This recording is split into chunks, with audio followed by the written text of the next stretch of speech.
Dun, dun, dun, dun. Hey everyone, D here, and welcome to our final FandaVison chat. Joining me tonight to cover up the series kind of as a whole, and specifically our final episode, we have Marc from Enchantment of Eternity. Hey, how's it going? Great to be here, Darren. Thanks for having me on. As always good to come on your channel and talk about some superhero stuff. So, all for that. Yeah, it should be a nice chat. Now, supposedly we were supposed to have Rob from Smirking Gun Reviews in with us, but there has been some major internet outages in his area. We've been trying to work a few workarounds. We're trying to get him in on his phone, even just any way to connect. So we're trying to work that in the background. As soon as he can get on, we're going to bring him right in. But I know you guys have been really patient waiting for us, so we want to go ahead and sort of jump into things. First off, as always, I want to thank everybody who is joining us in the chat live right now. We, of course, have Alyssa Jean, our guest from just a couple of weeks ago. We've got The Rich Room, Envy Warren, Cardinal Doomsday, Norman Buckwald, who is an interesting viewer here, only seen a small handful of Marvel films, but really enjoyed this series. And I really appreciate that because Marc and I were just talking about how does somebody who is not really familiar with the Marvel Universe, take in this show? And it's good to know that for somebody even who is not super familiar with the MCU, still was able to get a lot out of this show.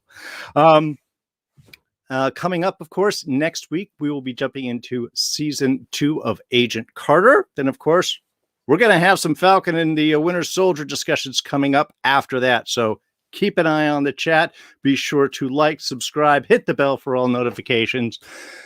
But I think that's enough intro stuff. Let's get things going. Marc, so we haven't had a chance to have a real big discussion on this show yet. So it's kind of an open realm for you. What did you think of WandaVision? The structure, the story overall? How did this hit for you? I overall liked it. I overall thought it was great. It's weird because I'm reading so many negative reviews now. So many people were disappointed in the finale, which kind of surprises me, kind of not, but I guess we'll talk more about that later. But I actually really enjoyed it. Now, I will admit to being one of those people who were a bit disappointed at first with the first 3 episodes, and I don't know how much I agree with the pacing. But once episode 4 hit, it sucked me in. And I thought it was amazing, and ever since then, it did hold me. And I think I was satisfied with the ending. I thought the ending was great.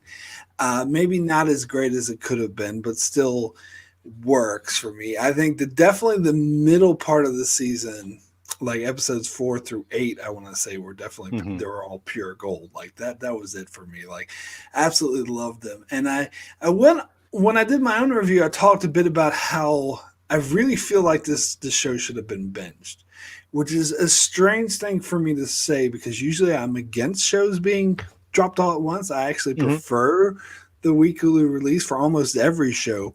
Yeah, for Expanse, it was one thing that we were really enjoying about. Absolutely. I was thrilled when they announced that would be weekly.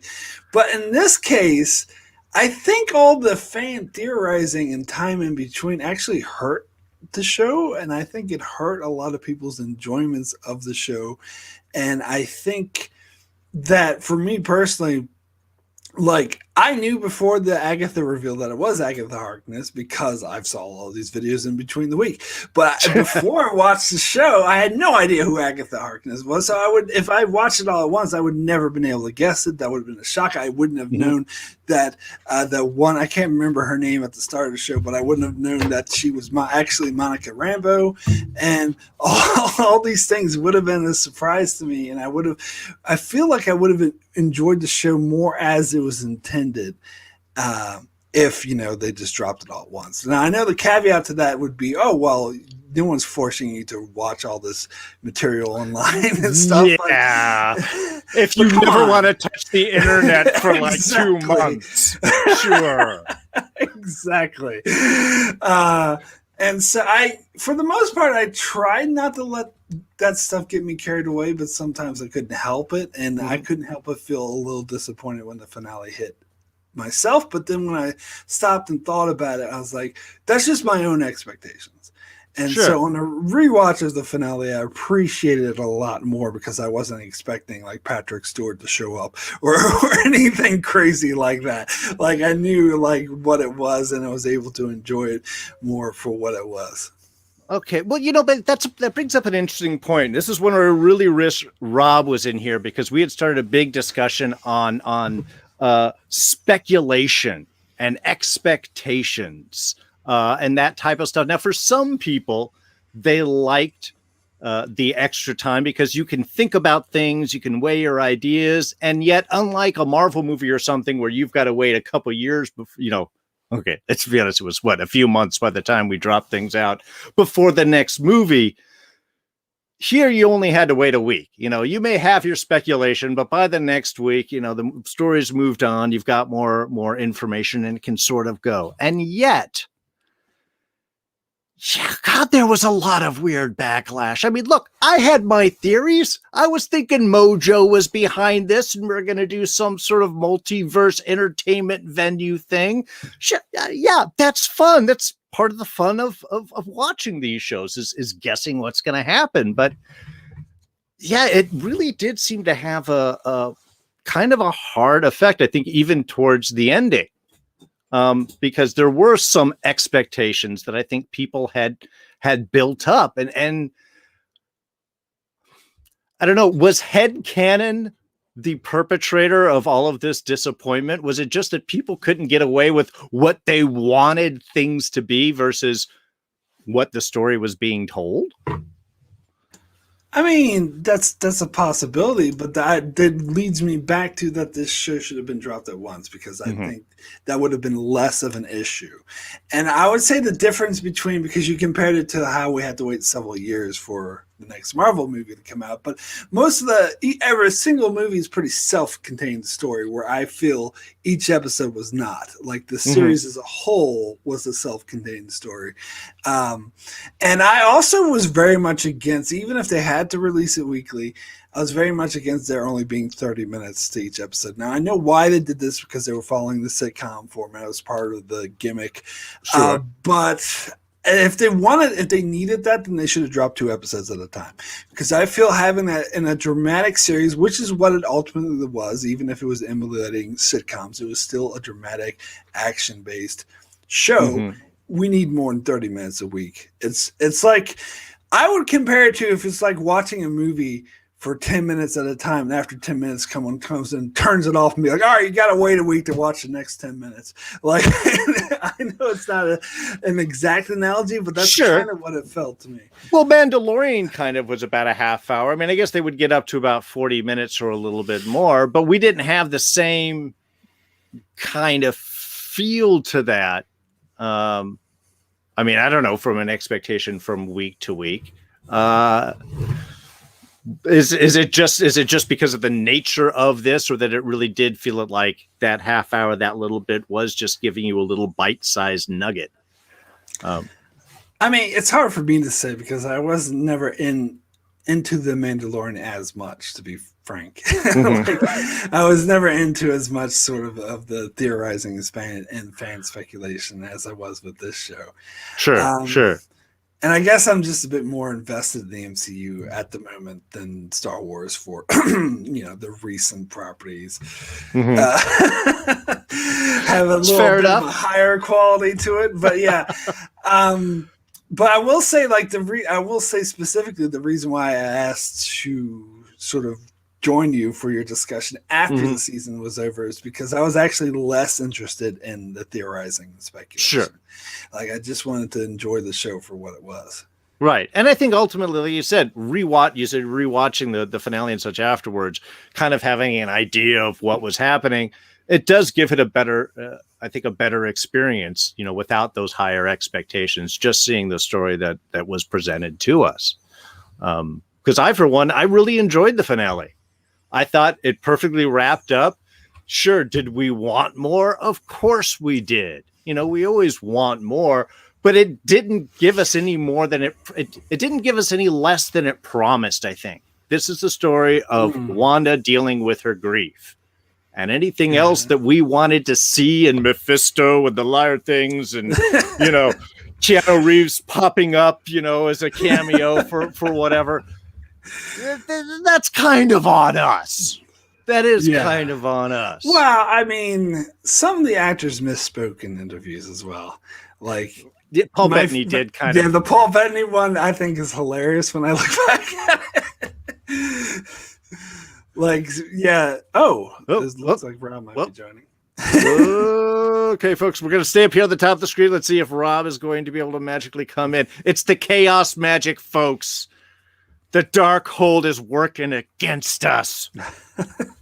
But no, I just wanted to finish my thought real quick of what if anyone's not familiar with Paul Bettany said he did an interview in which he was like, there's going to be what did he call it? Like a great cameo that everyone's mind's going to be blown because of someone he wanted to work with his whole career, and it turns out he was just talking about himself. I just thought that was great. Yeah, that is a little bit of trolling, and there was definitely some trolling going on at the finale.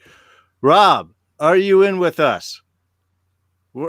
Okay, we've got a nice screen grab of Rob for us, desperately trying to come. All right, folks, this is just not fair. This is why we need broadband internet just blanketing the country. We need reinforcement. Call down to be to one cable company to provide internet for a whole city and area. Sorry, I'm going to go off on some sort of a little rant there. But okay, well, let's jump on. Okay, so the finale sort of kind of starts off with our big Wanda versus Agatha setup here. It was, that's right. We're going to try and get him back in. Obviously, it was Agatha all along. She's got the kids. She's we get the actual first name drop to "You are the Scarlet Witch," and we get our big standoff. Well, I mean, it's a two-part standoff. We're going to deal with that, and we'll deal with the Vision stuff in just a little bit. But as sort of a finale little battle, how did the Wanda Agatha stuff work for you? Did it feel like a satisfactory ending? Was there some nice surprises there and for a moment? Was it rote, or was it just like two actors throwing colored balls at each other? Yeah, I gotta be honest. This is what I didn't like about the finale. Like, even on the rewatch, like, even though I leave all those theories and my expectations behind, I move past it. This is what kind of disappointed me, because to this point, this is a very sort of thinky, abstract, character-based show, I felt.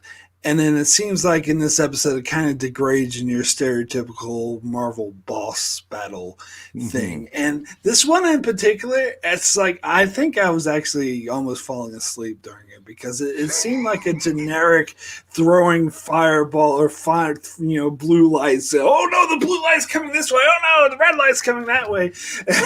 Yeah. I mean, I did kind of like that reveal of, I put the ruins up to block your magic. Like, that was cool. I'll admit that. But leading up to that, where a lot of the episode was just, I just lost all sort of investment.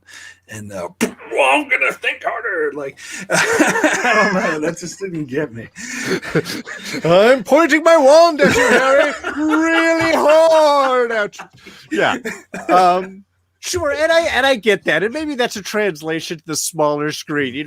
Is on a giant movie screen with big explosions around. Is that much more exciting? Do we lose it on the front? But yeah, I have to say, Agatha, not as active spell throwing witch, so much more interesting than one she has on and she's flying around and we're throwing. I know that we want to see that.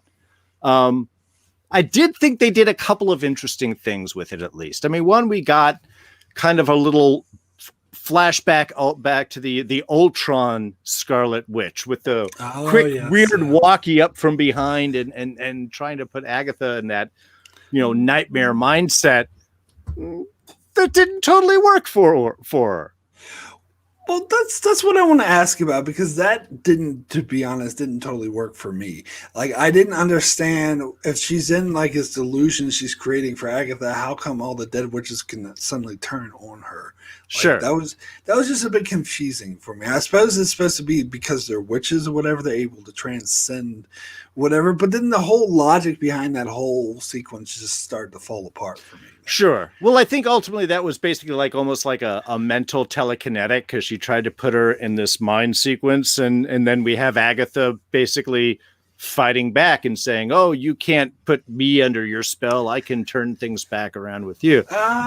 Yeah, I suppose that does make sense, but I don't know. I still didn't care for it. Well, yeah, but if it's not working for you, then it's a time filler. Now, the one part that I think that really did, I have to say, while I did think this was kind of a standard, magic colored ball throwing battle, there was one really cool moment in it, and it's what I would call the Aladdin moment, where she turns things around, where all of a sudden Agatha tries to do her big spell on her, and she can't because of all the misses that Scarlet Witch was doing, that Wanda was doing.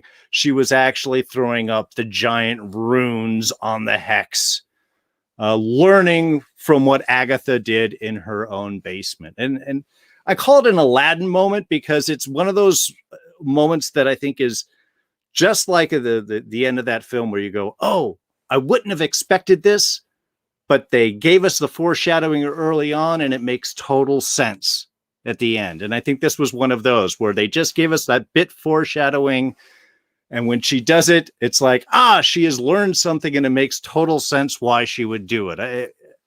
That was one part that I really did love with the sort of turning around, is like I said, that kind of beating expectations. In a way, it wasn't just throwing magic balls at each other, it was out thinking. Well, yeah, like I already said, I did enjoy that sequence, and that was definitely my favorite part, and I think that was a great payoff. But a little caveat to that is, and the previously on at the start of the episode, they showed the scene with what Agatha's saying, "Oh, I have ruins, and only the witch who casts the ruins can cast magic." So I was kind of actually expecting that.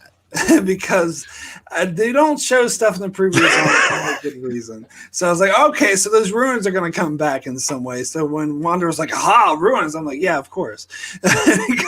So for me, that previous kind of foreshadowed it a bit too much, but I think a lot of shows do that. Sure. Well, yeah, they've got to do it, but maybe that's the cost of that week to week. If you were able to just drop the whole, there you go, and not do the previously on. But I do wonder, like, how much creative control the actual creators have over the previously on, or if that's more of a studio thing.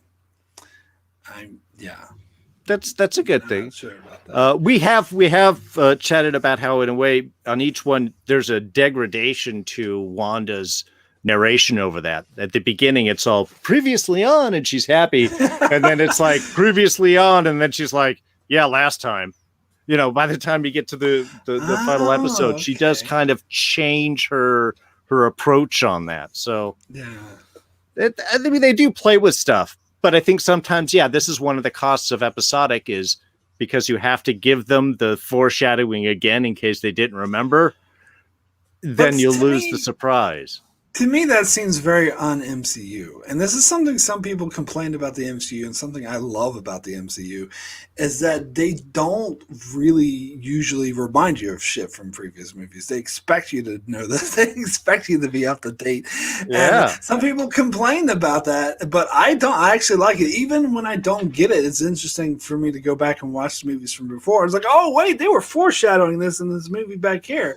So I actually prefer it when they don't, like, telegraphic, and I think that previous one really telegraphed, oh, they're going to use the ruins. And it was just like, what, 2 episodes ago? I mean, come on. God, no, I think it was the beginning of last episode. Was it? Okay. When she did, because that was the whole flashback bit. I think that's what she I think it was, I thought it was at the end. Oh, the end of the one before. Yeah, you're right. She did the Agatha all along thing, yeah. Still, not that long ago. A half hour. It was a half hour before. 40 minutes tops. All right. Okay. So, well, let's talk about the other half of our big kind of finale battle, and that is Vision versus Vision, the Paul Bettany battle of himself. Regular Vision and White Vision, which just saying that over and over again just starts to sound really weird. White Vision. I think there's a lesson in that somewhere.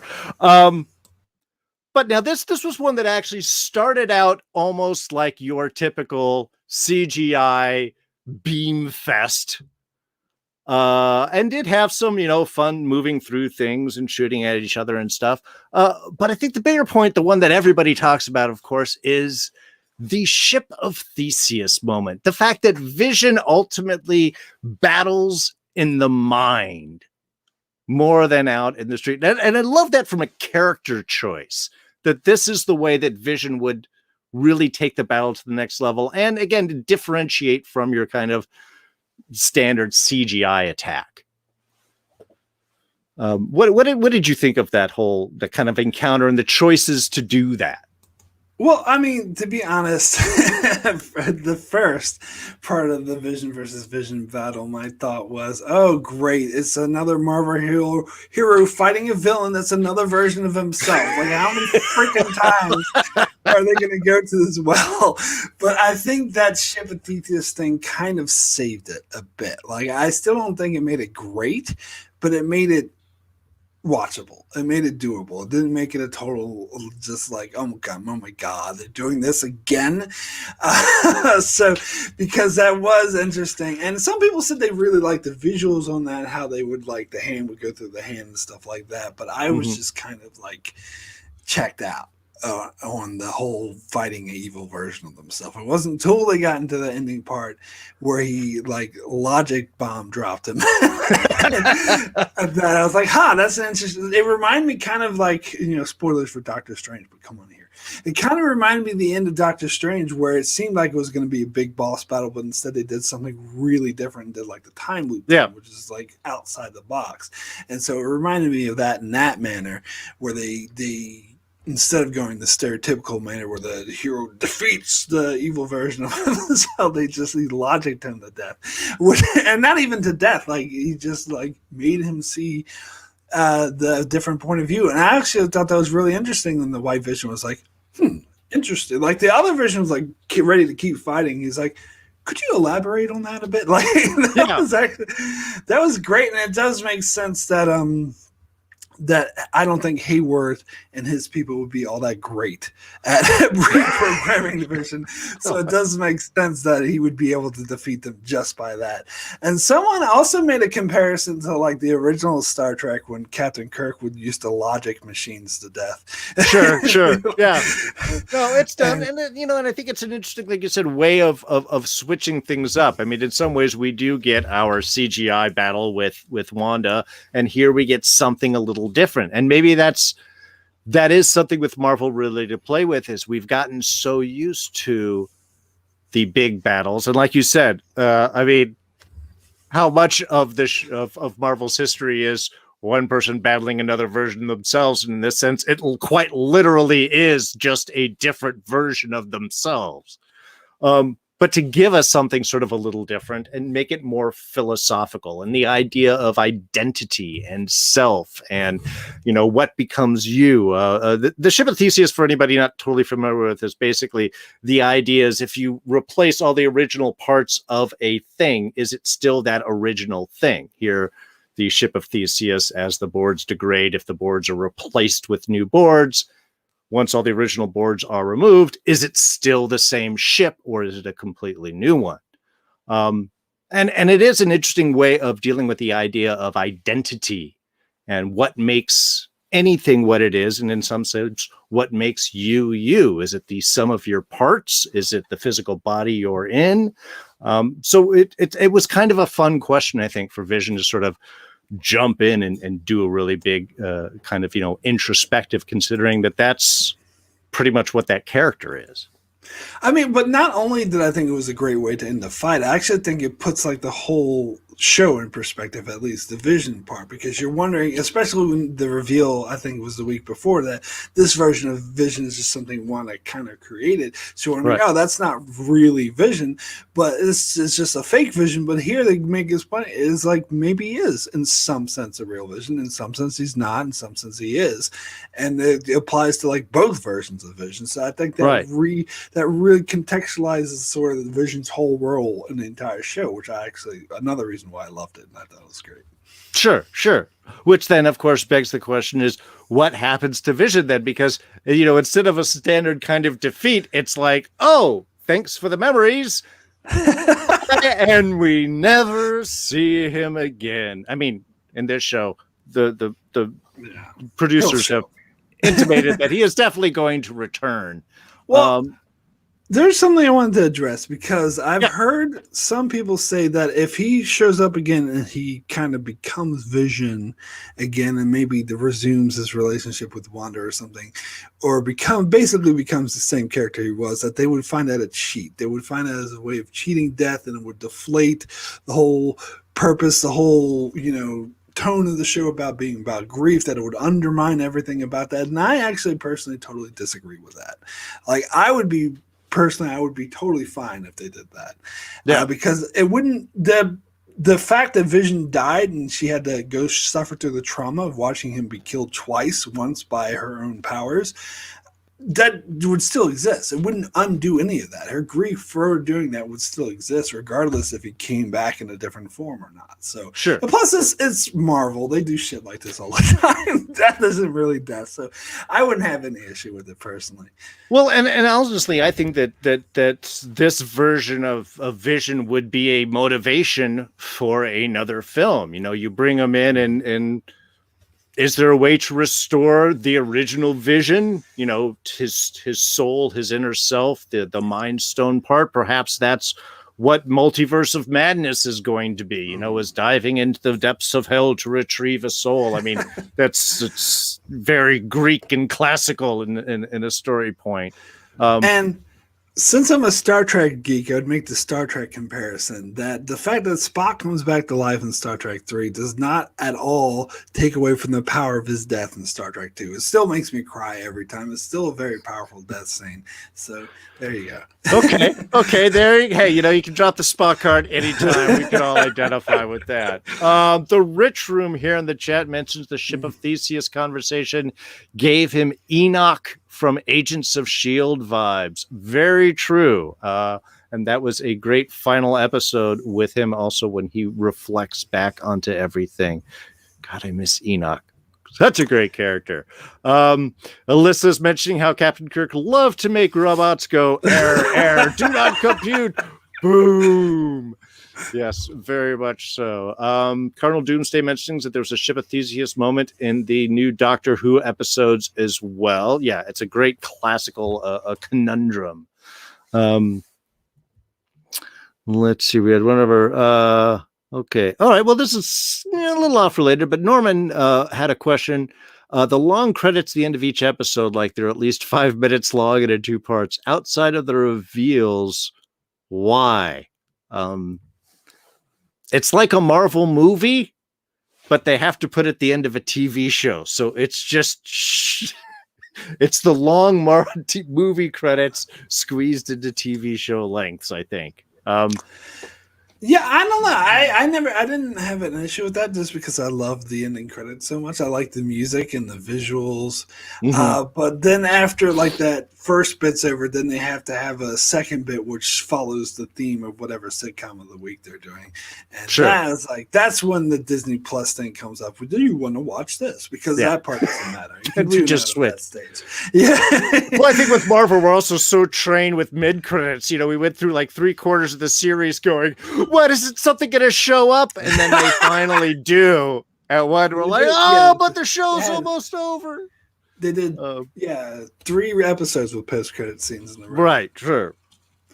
Okay, yeah. Well, there's a nice little transition because, of course, the first of those post-credit scenes did include Evan Peters' Pietro, or as Agatha calls Fietro, the fake Pietro. whose real name ends up being Ralph Boner. Look, I know there was a lot of mixed feelings on this whole bit. Personally, I love it. Look, Disney trolled you. They let you suck your own expectations as to what this was all going to be, and they ultimately made it a dick joke. I think it's hilarious. I mean, look, Disney is going to put their own stamp on mutants and characters and everything else. Nobody from the old universe is coming back. This is all going to be new. Now, maybe they'll change. Maybe I'm wrong. Fine. But I think for the most part, Disney wants to do their own thing. So the fact that they played upon our own expectations, it's just a guy who looks like Evan Peters. And I don't know. I have to appreciate that it's ultimately, it's like, no, man, it's just a guy. We're having fun. It's only, we're having fun with the audience. Well, here's the thing. When they first did the reveal, like back in, I can't remember what episode it was, 5 or 6 or whatever. Yeah. Then they reveal Evan Peters. My thought was, oh, they're getting the guy who plays him from the X-Men movies to play Quicksilver. Oh, okay, whatever. We'll see where they go with this. And I went online, and everyone's like heads were literally exploding. Oh my God, that's Evan Peters from the X-Men. Oh my God, what's this mean? What's this mean for the multiverse? What does it mean? And I was just like, calm down. So I was never really that. So, I mean, and maybe I did let them get me sort of hyped up just listening to that all the time. Mm-hmm, but in retrospect, so maybe I was a smidgen disappointed when they revealed that. But when I look back on it in retrospect, I totally agree with you. I love that reveal. And I think it's hilarious. And I've heard people complain, oh, what, they just had to fake this out just so they could do a boner joke? That was a real dick move. I'm like, I thought it was funny. I liked it. I like how even he said boner. It's a full Beavis and Butthead response. Yes. Boner. I mean, it's just now. I had a thought, and actually, I thought they said this, but then looking back, I don't think it was actually implied, and that was only in my head. But I thought that this was John Woo's missing witness, or Jimmy Woo's missing witness. Mm. But I don't think they actually said that. Did they say that? They never said that. That's that was a fan theory, which could still be the case, but I think ultimately it's kind of irrelevant to. I think a lot of people were reading too much into it, and I think the show writers themselves just used that as a plot convenience way to get the FBI involved. And once it served its purpose, it doesn't really matter who the witness is. But that being said, I think it would have been more interesting had they revealed that he was a witness, because that would explain why he has a silly name like Ralph Boner, and because it's not his real name. And I also love how in retrospect, I love how he turns up being the Ralph that Agnes was talking about all the time. And going back and watching the show again, she always makes all these references, my husband Ralph or whatever, and you never see him. So it's kind of like a kind of typical sitcom joke like they do with Norm, how he always mentioned his wife, but you never saw her. But you never see, of course. Same with that dude from Niles from Frasier had the same thing. He always talked about his wife, but you never saw her. So it's like the same thing, but they reveal it's actually the Evan Peters, which I think is great personally. And I get one more thing I want to say is that I'm actually, when I think about it, I am glad that they're not going to reuse characters from the X-Men, because that Fox X-Men universe is a complete and utter mess. They need to just erase it, not reference it at all, and just move on and do something different. Yeah. Now I know they're gonna keep Deadpool, but Deadpool's very fourth wall breaking, so he could make a joke about how he's in the MCU now and move on. Like, that's fine. I actually heard a rumor that they want to use Deadpool as the new Stan Lee cameos in the movies going forward. And I kind of like the idea. I mean, it's tough because it would almost start to get real ridiculous at a point. I mean, this guy's going to pop up everywhere. Is he just going to be like in the background walking through Avengers mansion or whatever like that is? But But in a way, he would be the other person that would work, like you say, because he's kind of the fourth wall breaking, just character in general. Yeah. But other than that, they should just disregard. And if they do X-Men again, just completely make up a new one. The Fox universe was a total disaster. Did they have some fine actors? Yes, of course they did. Did they do some groundbreaking stuff? Sure. But that ship sailed a long time ago. And they had some good movies, some good stories, some good actors, but the continuity is a disaster, especially at this stage. You just need to throw it away and start again. No. I have a friend that once said that they make great mutant movies, but they make horrible X-Men movies. Fox. That's interesting. It's because they did tell some interesting stories, but from like actual X-Men, no, they're completely off. And I will say, Alyssa, thank you, points out that Niall's wife was Maris. I was trying to think of the name, but yes, Maris. Excellent.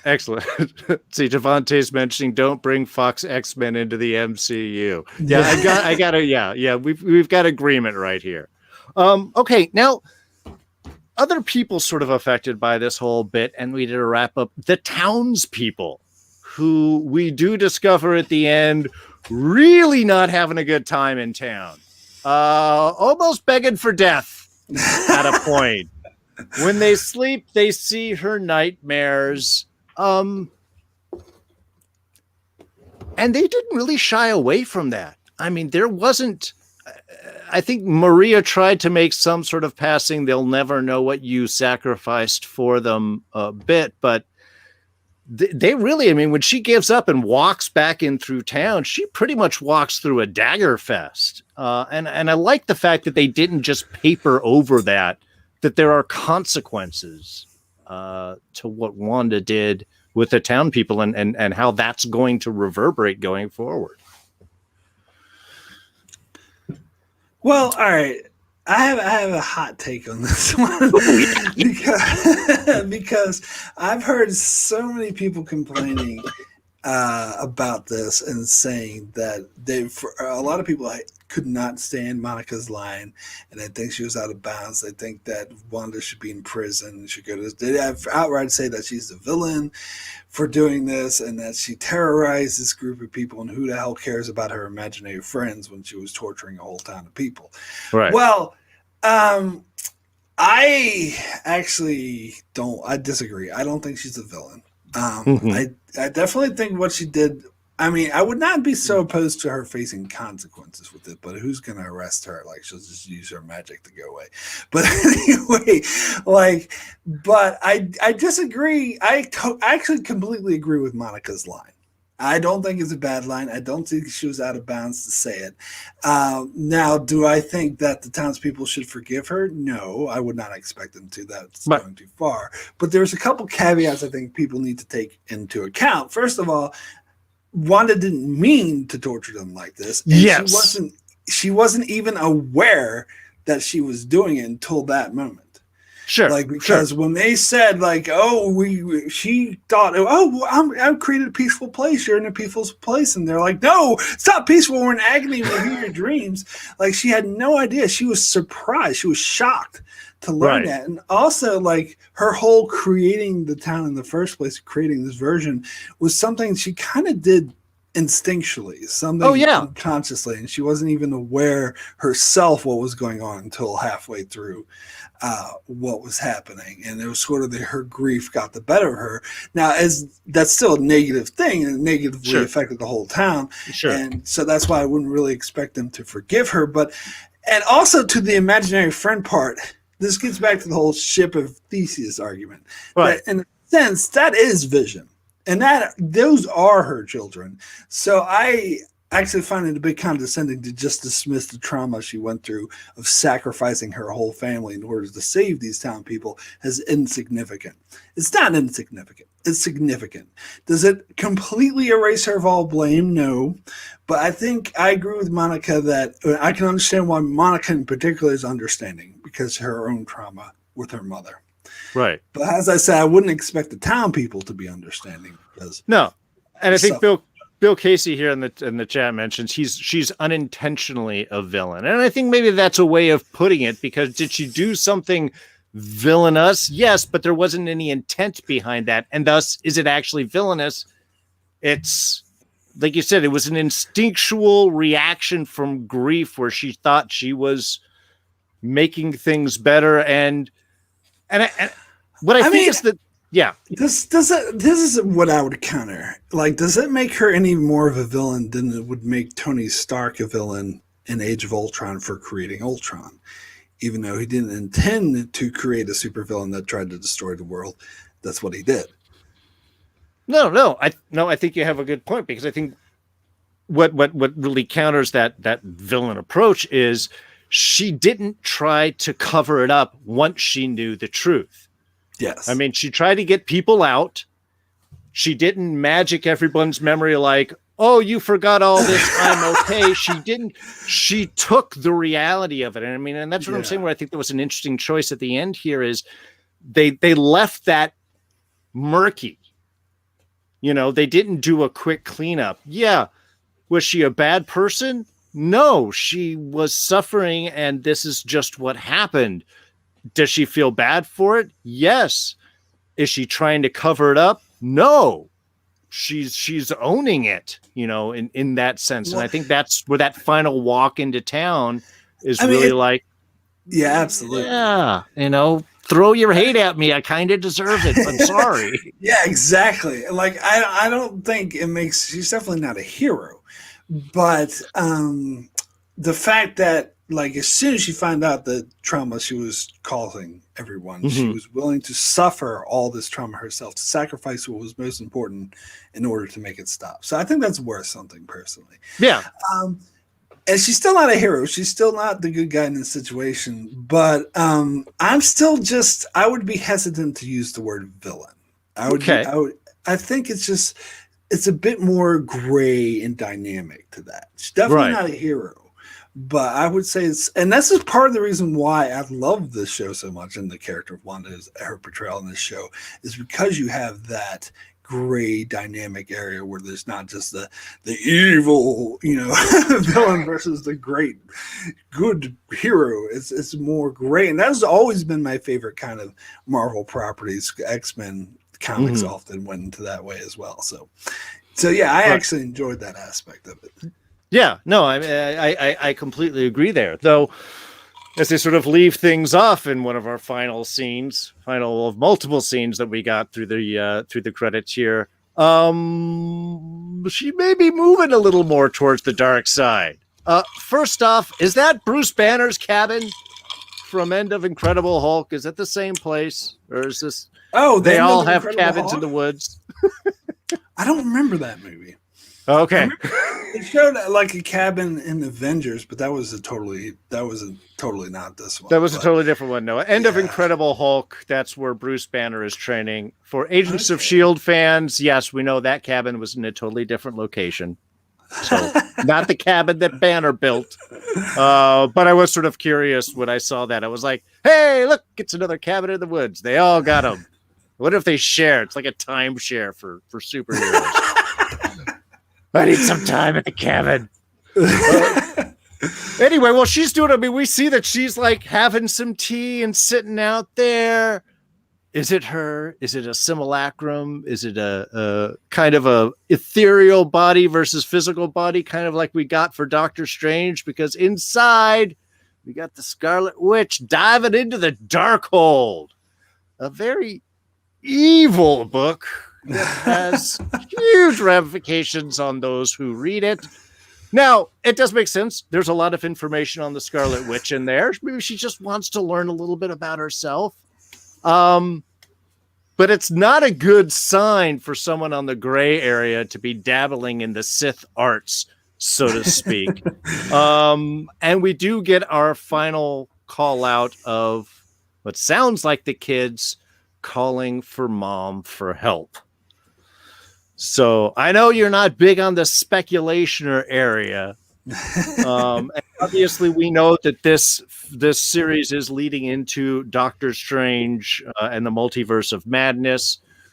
So considering the reality of the kids and Vision to her, like you said, and she did do a sacrifice, the fact that she can hear them. What do you think? What would that do to a character then?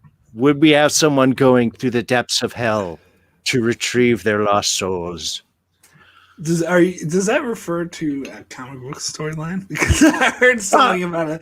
I've heard something about a comic book storyline. It might have. I mean, there's a lot of Mephisto stuff, and there's a lot of things from House of M and things that they're sort of pulling out. Honestly, I haven't read House of M in ages, so I don't really remember everything that happened. But no, I mean, just sort of the idea of, we do have, like you said, someone who is not a hero, someone who is not a villain, dabbling in the gray areas. Where do you think that they want to take this character next? Do they want to explore that grayness, or are they going to bounce her back and forth and use her as, antagonistic Pong?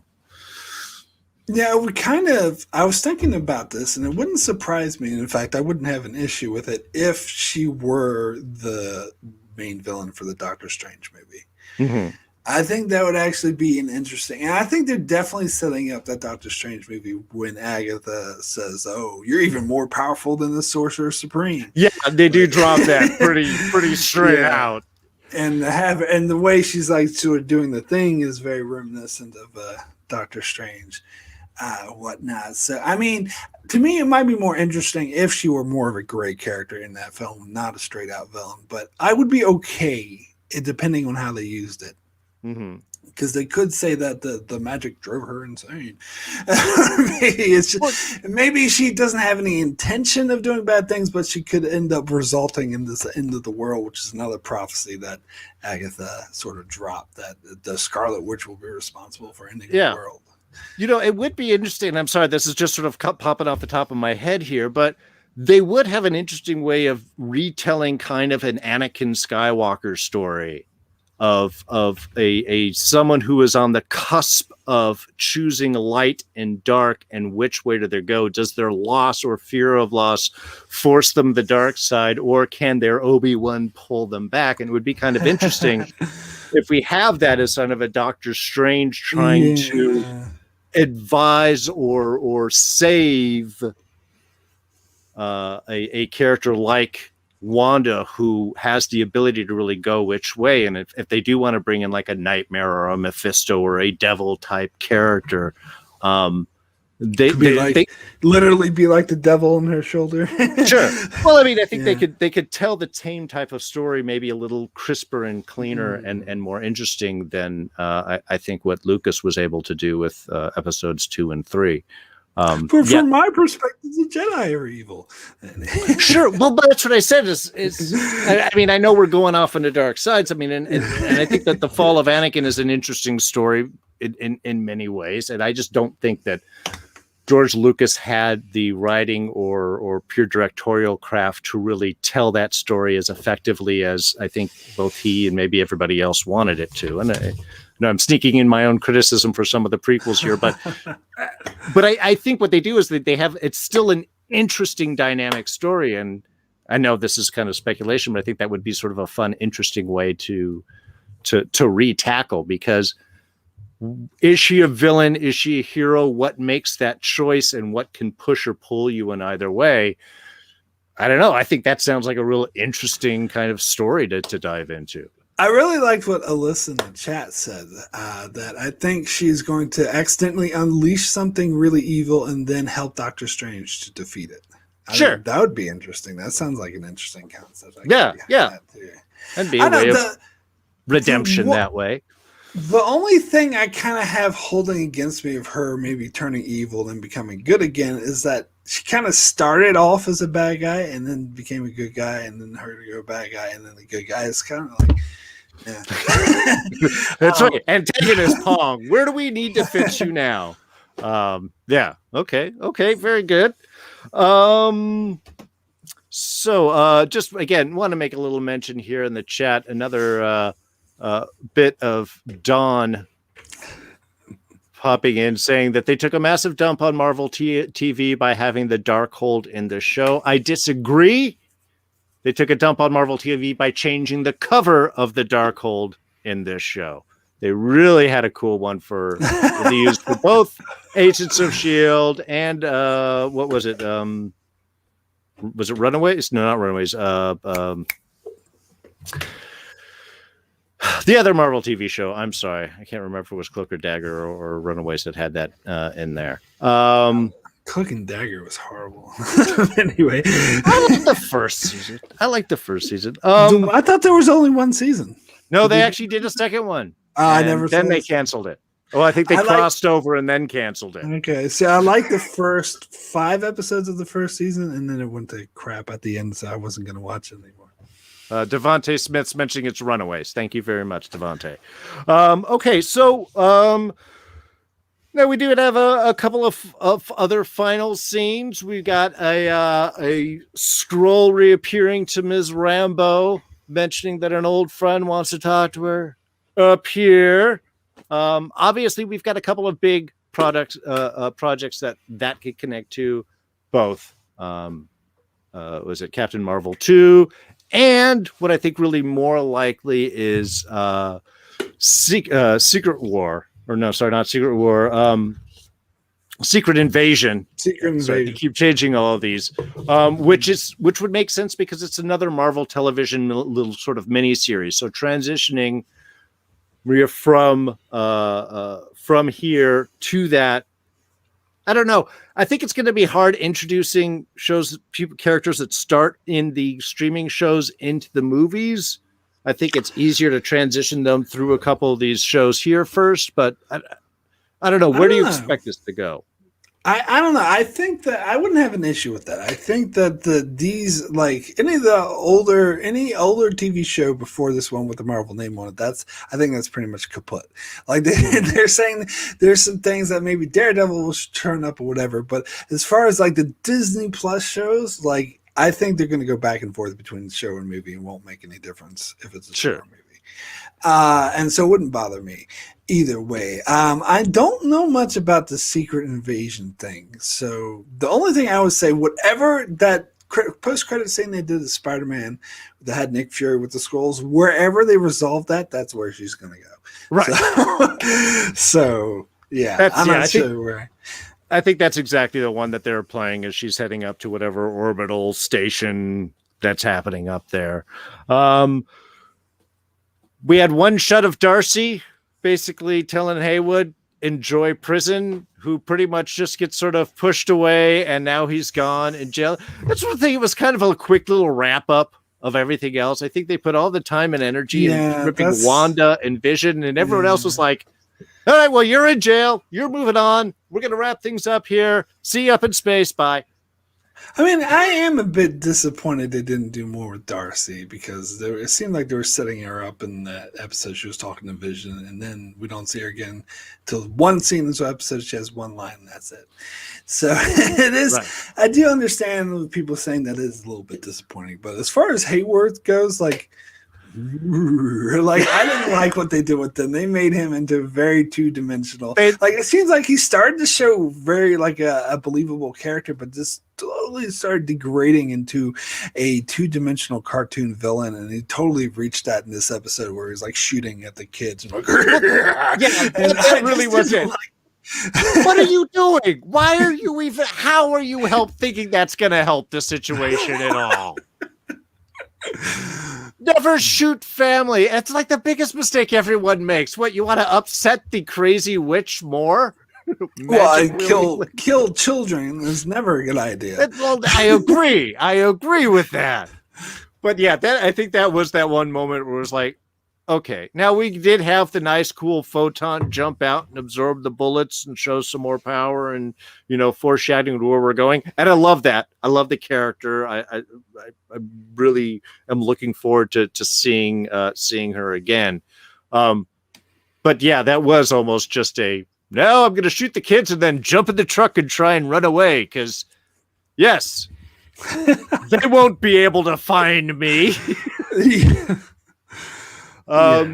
Let's see. One comment. Bill Casey mentioned the Darkhold was an ancient book. Why would its cover be in English? That's a good point, Bill. Oh, was it in English? I didn't notice that. And the Agents of S.H.I.E.L.D., it actually Agents kind of of reads S.H.I.E.L.D. as it was. Darkhold, Okay. which is cool. Gotcha. Technically, the Darkhold as magic, it could appear any way it wants to. It's magic. Maybe it was a different language before, but it adjusted to the time. Yeah. So, yes. So technically, it could still be the same thing and keep the whole Agents of S.H.I.E.L.D. bit going. It's like the whole Lucy Lawless thing, where whenever you notice a flaw, a wizard did it. Yeah, exactly. Zeta can't do this. Of course not. I'm Lucy Lawless. Sorry, I love that little bit there.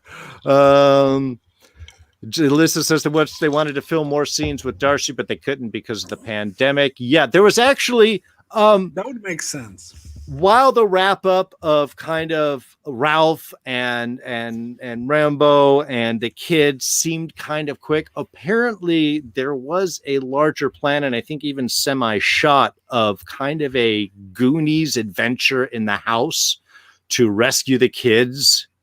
Where we're going to have Senior Scratchy turn into a big demon, and there was going to be all sorts of things. Okay. But apparently it pulled away from the rest of the story. While it was kind of interesting, it was a very almost nonsensical kind of like a side adventure. They didn't feel like it felt with the flow of the episode, so they sort of cut that off. It did seem like they were building for some big reveal with Senior Scratchy that never came. Yeah. Like that kind of just perplexed me. I was like, okay. But that would make sense if they had that plan but then changed their minds. Yeah. So I also think I agree with their reasoning. I think that would be a bit too distracting. Yeah. The moment I read it, I was like, oh, that would have been cool. And yeah, really, that would almost be its own episode side adventure. You could do that. But in the middle of the finale, I didn't think it would have worked at all. All right. Well, I mean, I think that sort of wraps things up. I mean, overall, I think we can pretty much agree it was an awesome series. We're glad that it happened. I agree with you on some of the pacing issues. Though I also have to say that once we did get some of the backstory, especially once we got through sort of 8 and seeing why these particular episodes and styles meant so much, it made the series as a whole gel, I think, a little bit more. Once you kind of saw the pieces, and rewatching some of the episodes, you do start to see a little bit more where they're dropping little bits and hints.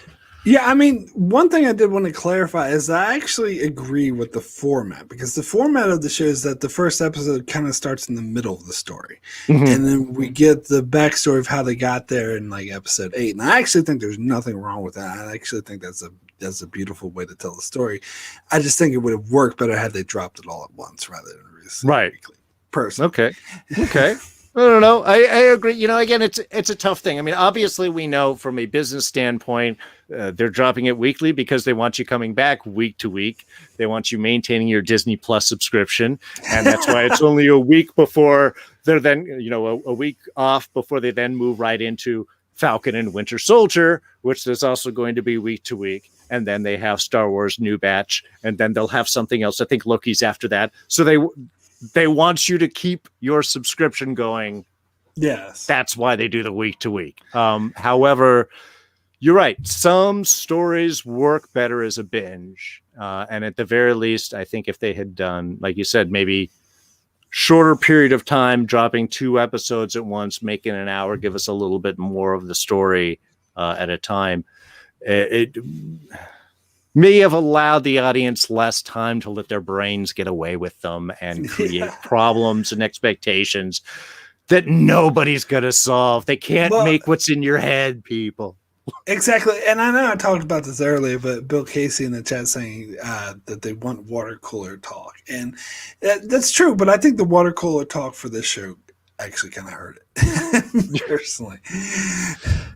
Fair enough. Yeah, I mean, again, it gets things talking, and that's good. I also think sometimes fandom can get carried away and put a lot more expectations that is fair to put on. Sometimes you just got to take the story that's told and judge it from that, and not because they didn't do the thing that you always hoped when you were 5 that they would do, and now they can't. Let's see. Oh, Cardinal Doomsday wants to know what happened to the twins. Well, you probably had to wait several years to find out. That's for the next big story. I know. Who knows how long until any of these movies actually come out? Yeah, that's the MCU for you. Yeah, we would have actually been knowing like in a few weeks, I think, from the original release date, from when this was going to go between when Doctor Strange came out. It is very interesting, and I think it did actually totally change the reception of the show that this was supposed to be the fourth Phase 4 property to drop, and ended up being the first. Yeah. And so I think it probably got a lot more attention because of that, because people were so starved for anything Marvel that maybe if it was the fourth thing, people would have been, oh yes, another Marvel thing, and it wouldn't have been as like hyper focused and coming up with all these crazy theories for. Sure. But wasn't it kind of exciting when that first kind of Marvel tinge started playing? You're like, oh my God, I'm actually getting excited here. Yeah, absolutely. Yeah, I have to say, every episode it was, oh, it's here again.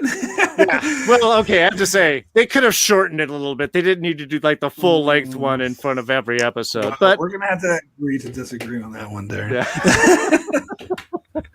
All right. Well, I think again, like that pretty much covers anything. Is there any big final thoughts, send-offs, moments, any wrap-up statements that you want to take, observations, anything like that we have not had a chance to touch on yet?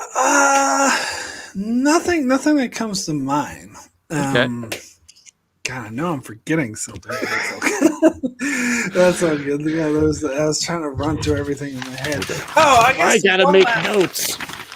One last thing I'll say is I know the sort of criticism is the Monica Rambeau's powers were a bit silly, I thought. I mean, especially how she got them. It seems like, okay, she's a comic book character who had powers in the comics, so they have to find some way to give her the same powers. And okay, she crossed the field and now she has powers. I don't know. And although I will say some people had complained that her character is completely pointless and that she didn't need to be in the show and she was spurless, and that I completely and utterly disagree. Oh, yeah. No. I think she was totally important to the story. She was an integral part of the story. Yeah. For one, you got the other perspective from her that you needed. That other perspective, outside perspective. And the other thing, she actually did affect Wanda. Her trying to bring Wanda back down to Earth, that was the right way to go. Yeah. And Hayworth is saying, oh, let's just attack her. That just makes the situation worse. And Monica was totally right that she had to reason with her, and that's ultimately how the situation was resolved. So I don't understand how the show would work without Monica. So I don't understand that line of thinking personally. No, I completely agree. I think she was integral in the story. And yeah, the fact that you have these two characters that are both dealing with significant loss at the same time, effectively, with the same effect, I think you totally needed that. You needed that intro in. And obviously, we are setting up a character that we're going to be seeing going forward.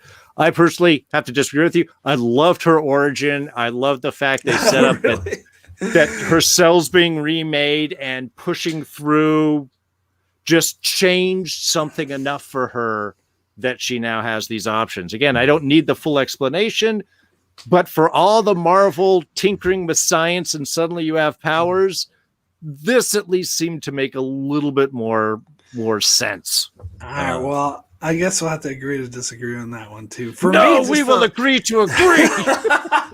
Or disagree to agree. No, we're another thing. I think because for me, I think it was just kind of lazy. It's like, oh, she needs powers. Oh, let's just have her go through the period. Now she has powers. I don't know. That's just how it came off to me. Okay. No, she pushed through. It was Will and her connection to Captain Marvel. No, okay. I'm just making that last part up. That's totally beside the point. All right. Okay. Well, I want to thank everybody that joined us live in the chat. I want to thank everybody that is joining us in the archive. Mark, really appreciate you joining in. Rob. Okay, look, I'm just going to say there may be a special coming up, which is just Rob and I talking about this show because we've been wanting to do this for weeks, and we were really hoping this is going to be the moment. So on my channel or over on Smirking Gun, that's going to happen. and I will let you guys know it. Marc? Yeah, it is a shame we couldn't have Rob here to join the discussion, but I know. Especially there was a lot of these topics I know that he really wanted to get in on. So yeah, like I said, it should be something interesting. Marc, where can people find you? So you can find me over at my channel, Enchantment of Eternity. I had just dropped my full-length review of WandaVision this morning, so you can go there, check it out for more of my thoughts on the season as a whole. And I also cover many other shows, doing a lot of Star Trek videos at the moment, old episode reviews and whatnot. I'm doing my coverage of The Expanse, comparing the book to the show. Just spent all day working on that one. And also... covering shows like Breaking Bad and The Outer Limits, the 90s Outer Limits. This was a weird one. But yeah, you can check out my channel for that. Excellent. I do want to point you guys over, even though, again, he didn't get to join us tonight. Rob over at Smirking Gun has been doing a lot of Old Shield new reviews. I think he is wrapping up a season 3 right now and going into season 4. So if you want to check out that as well. Also, I am not doing Walking Dead reviews currently for many reasons, but Rob is enthusiastically doing them. They're great reviews, a lot of insight, a lot of personal connection. So please, if you're watching Walking Dead, go check out Smirking Gun's reviews. Wait, sorry, I got a quick question. That show's still on? I thought that show ended. No, still on. They're doing their tacked on extra 6 episodes for season 10. Really? Instead of doing its own season. I don't know what they're doing. It's all COVID shooting. It's small. It's tight. Okay. But yeah, if you're interested, go and check out. As for me, I'm D. You can find me here where we have just wrapped up FandaVision. We're going to be doing, of course, season reviews of Agents of S.H.I.E.L.D. We should be hitting season 2 of Agent Carter next week, and then season 4 of Agents of S.H.I.E.L.D. next month.